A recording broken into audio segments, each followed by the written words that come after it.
समस्त मिथिलावासी के हमारे प्रणाम। हम सौरभ झा सब गोटे के अपन ब्लॉग वीडियो में स्वागत करै छी। आई हमरा सबके रसगुल्ला जे छै से बहुत भारी पड़ गेल।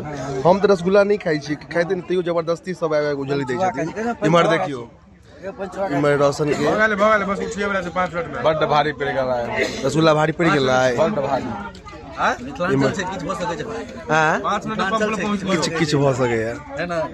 5 मिनट आबि गेली। कोनो बात नहीं, सधा दियो अब्दुल्ला, हाथ सधा दियो, नुकसान तो नहीं, समाप्त नहीं होय इनका, हिनका से तो समाप्ते नहीं भ रहल है। देखियो इनका आशा जे खत्म कर देते। हां कोनो बात नहीं, धीरे धीरे हवा दियो। सीधा ना बुला